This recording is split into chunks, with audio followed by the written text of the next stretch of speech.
What if the most powerful continent in human history has been living under a spell cast by a single word, Africa?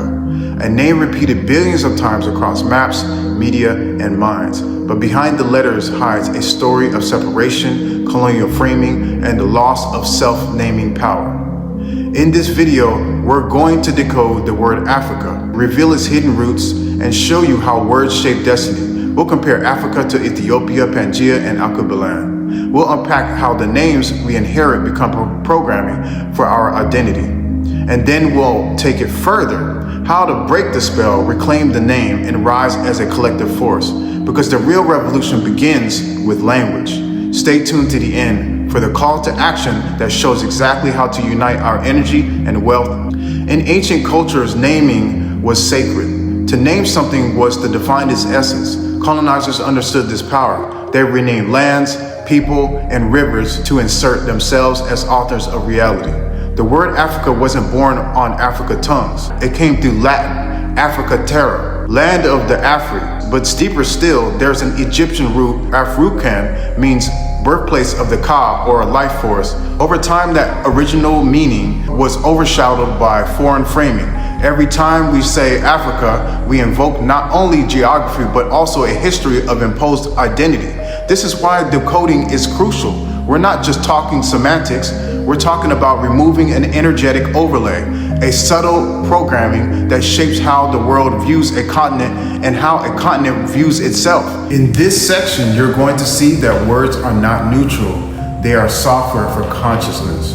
Let's take the letters apart. A, alpha, first origin, frick, Afri tribe. Name, but also resonates with friction and fractal. Ka, Egyptian for life force. The hidden code reads as origin of the life force. In numerology, Africa equals 29, which equals 11, the gateway number.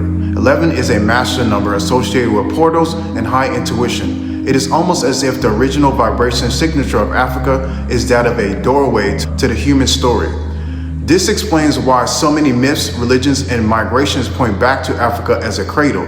But if the gateway is labeled by others, it distorts the passage. Reclaiming the name and its meaning restores alignment. Now, Ethiopia, the Greek Ethiops, literally meant burnt-faced, a description imposed from the outside, but the breakdown is eighth equals essence of ether, opia equals eye of seeing. Ethiopia's hidden name points to people of essential sight. Alkebulan, often called Africa's original name, combines Arabic root meaning mother of mankind or Garden of Eden. It carries a vibration of origin, sacred direction. By understanding these names, we see a pattern. The further we go, the more the words point to life, creation, and sacred site. The closer we get to colonial times, the more names become labels of control or appearance. This is the very definition of a spell, shifting meaning to shift destiny. Before the continents were separated, Earth's landmass was one. Scientists call it Pangaea. From Greek pan, all, and Gaia, Earth Mother. In decoding, pan equals totality, Gaia equals living Earth. Pangaea literally encodes the idea of planetary unity. This is our ancestral memory. One land, one people. When you think of Africa, Ethiopia, or Alkebulan, remember that they are fragments of the whole. Repeating the name Africa as if it's separate is a part of the separation spell. Reclaiming Pangaea, or what we're calling Pangaea, is an act of remembrance. It is the counterspell that tells the subconscious we are not divided. We are a unified body on a living earth. Self-naming is sovereignty in every spiritual tradition. Receiving your true name marks the moment you step into power. A landmass is no different. When you say Kamoyo, the heart of the life force, instead of Africa, we're not just swapping labels, we're switching operating systems. We're broadcasting a frequency coded to life, unity, and wealth, instead of division, scarcity, and colonial framing. This shift begins in the consciousness, but manifests in economics, politics, and culture. When the people unite together under the own name of their self-choosing, they shift the narrative and the material reality. This is the essence of breaking a spell.